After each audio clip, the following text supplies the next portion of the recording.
Insulators. Oh, and I guess I should take into account other conductors.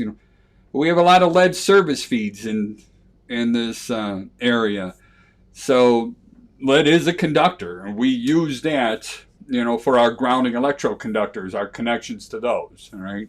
So insulators, the most common one we're going to have is going to be plastic. Pretty much all copper is going to end up being plastic insulation.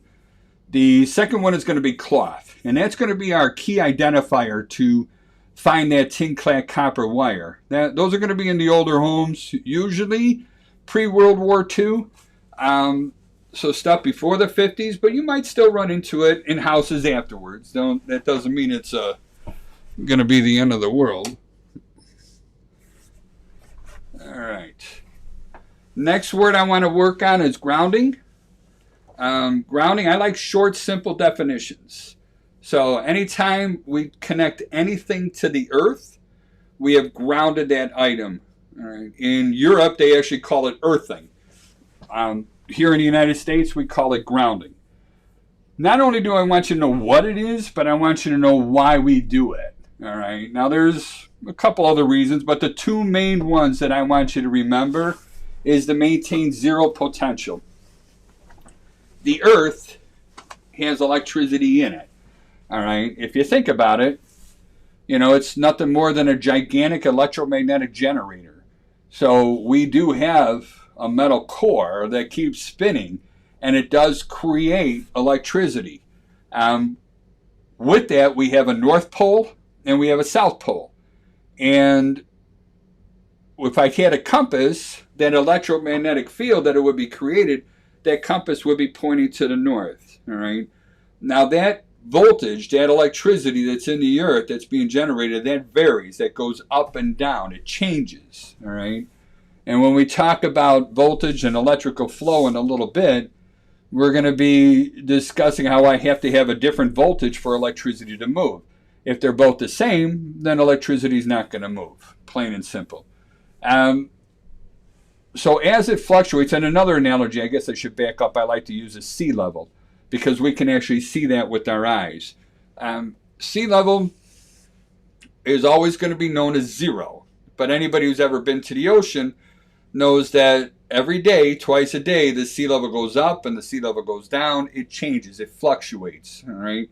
But no matter where it is, we're always going to call sea level zero, all right? The same thing with our electricity, our static electricity, our voltage in the earth. We're going to call that zero, no matter if it's gone up or down. Now, the goal is to attach everything to the earth. So as the earth changes, then the items changes. And as long as everything's the same, then electricity is not going to flow. Where the problem comes into play is if the electricity changes and this object doesn't, we as humans come in between there. It's going to want to equal out. Anytime there's a difference in voltage, we're going to touch it, and there's going to be a shock or a zap that ends up coming to it. The next reason, or next thing I want to talk about is lightning protection. And I guess I'm going to back up on the grounding as well.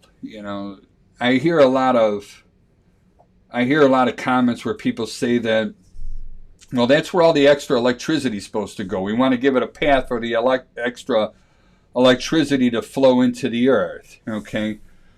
We do not want to let any electricity that we generate and we pay for, we do not want to let that electricity flow into the earth. We don't want to waste it by sending it down there. It's wasting our bill.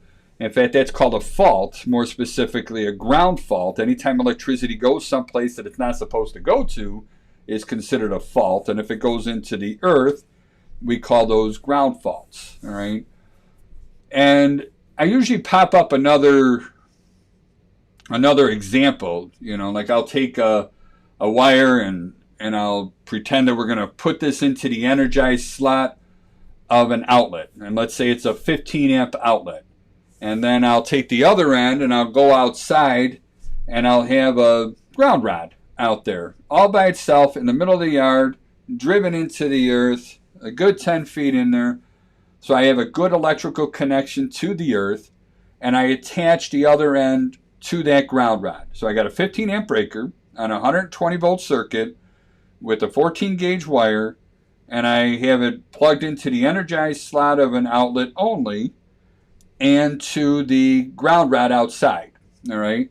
Now the earth is going to be 0. That energized slot of the conductor is going to be 120 volts.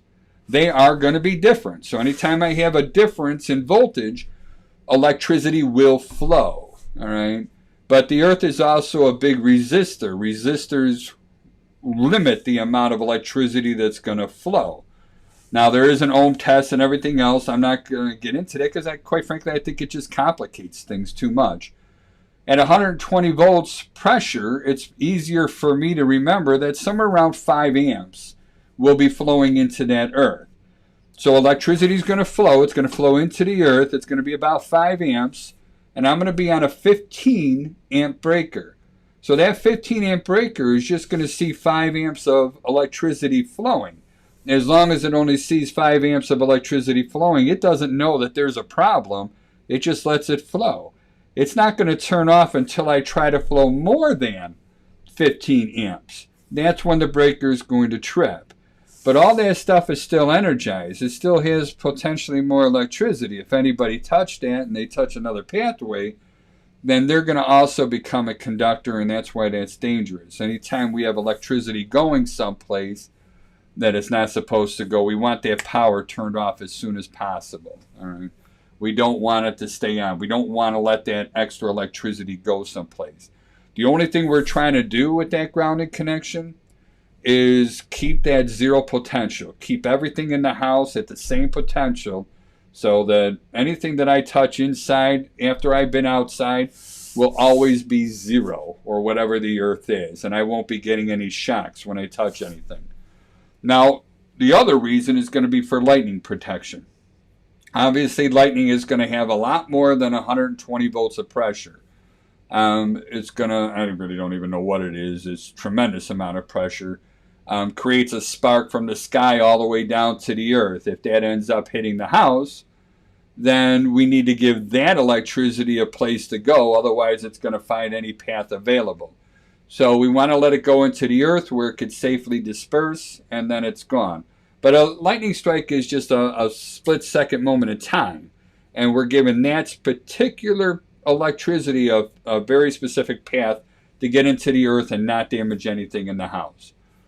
So going back, grounding, the short, simple definition is item to earth.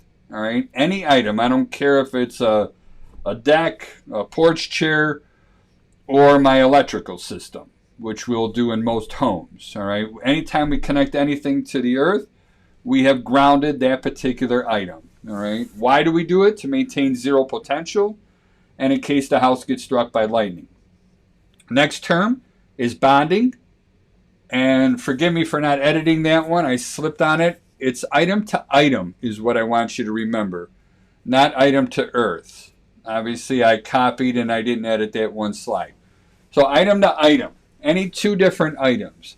So if I have a hot water pipe and a cold water pipe, all right, and then I make a connection between those 2 pipes, I bonded those 2 pipes. The reason we bond them is so they maintain the same potential. The reason why I want the same potential is because if I grab one with one hand and then I grab the other with the other hand, I end up becoming the conductor and I will equal those out. We don't want that to happen. We want to make sure that those 2 items are going to be the same potential so that if somebody grabs those 2 items with both of their hands, then they're not going to be the conductor that's going to equalize those things out. All right? And if you think about it, so maybe it's not such a bad thing if I have item to earth up there. The earth is an item. So anytime we take our house system here in the house, we're really taking our grounding system of our house and we're bonding it to the earth.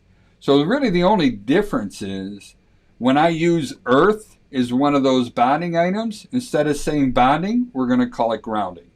All right? And that 0 potential, well, we're going to say whatever the earth is going to be the same potential. So we want all those objects to be the same. All right.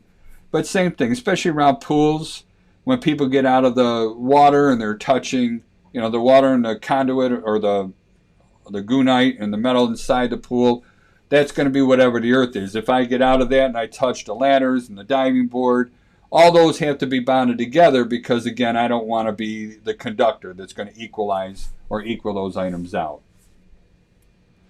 So review real short, conductors, anything that flows electricity. So typically in our homes, it's going to be aluminum, copper, and tin. Insulators, anything that stops the flow of electricity. So when I have an energized wire and I touch that wire on the plastic, I don't feel the shock. As long as that plastic insulation is as strong as it's supposed to be and it's not damaged, I'm not going to feel a shock. Right? That's my insulator. That's going to stop the flow of electricity. It's going to keep it on the conductor. Grounding, item to earth. We do it because we want to maintain zero potential. The earth is the biggest item on the earth because it's the planet, and nothing can be bigger than the planet on the planet. So that's going to be our reference point that we're going to use, and we're going to call it 0. And also lightning protection, we need to give that a pathway to get to the earth. Bonding, item to item. Why do we bond? To maintain the same potential between two objects.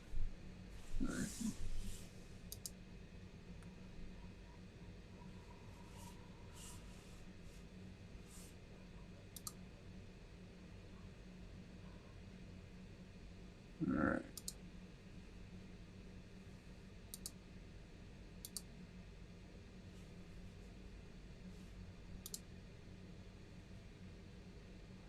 Next word we have up here is amps.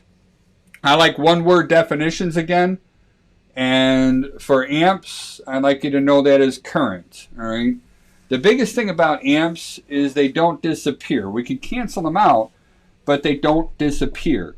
In other words, if I have a light bulb on a circuit, and let's say it's a 120 watt light bulb, if I have 120 volts and I want to use 120 watts, then I'm going to use 1 amp of electricity to allow that 120 watts to flow.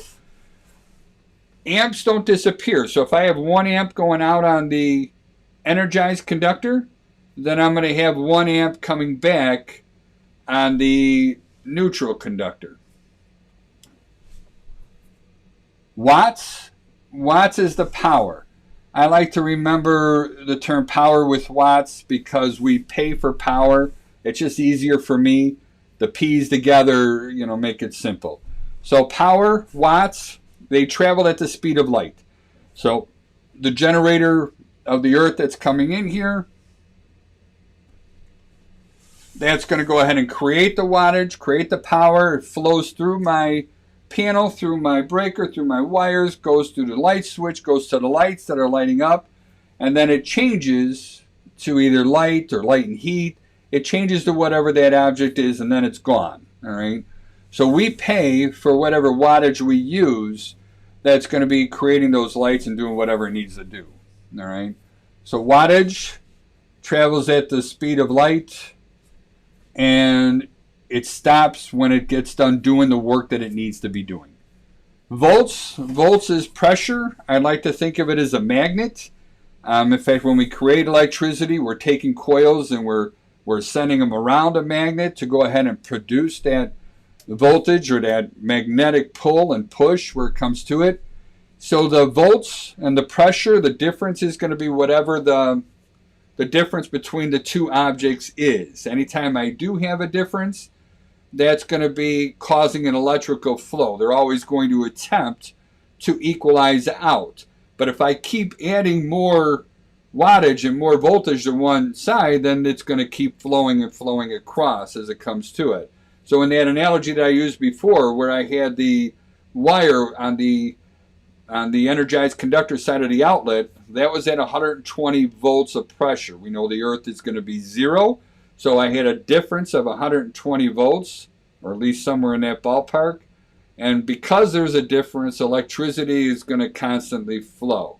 Now, if I keep adding electricity, it's going to keep on flowing until it's equalized out. All right? Ohms, I want you to remember it as resistance. Um, I used an analogy of a light bulb earlier. That thin filament, if we go back to those old incandescent light bulbs, that thin filament actually limited the amount of electricity that would flow. That was the resistance. That resistance limited the amps, limited the wattage. It doesn't limit the voltage. The pressure's still there. It's just how many watts and amps are going to be flowing through it. So if that wire is thin enough where it only allows 120 watts of electricity to flow, and I have 120 volts of pressure, that's how I come up with my 1 amp. We divide the watts into the volts, and that gives us the amps where it comes to it. So ohms is resistance. It limits the flow of electricity. And going back to our grounding example before, I think I said 5 amps. It's partly because that the earth is a gigantic resistor, all right, for lack of a better term. And so when electricity flows into the earth, it's really trying to get to the transformers on the pole. But that earth is creating a resistance, ohms, and it's limiting the amount of flow that's going through it. So as long as it keeps limiting that flow, we're not going to exceed the breaker usage. We're still going to stick in that 5, 6 ohm range, somewhere in that ballpark. Right?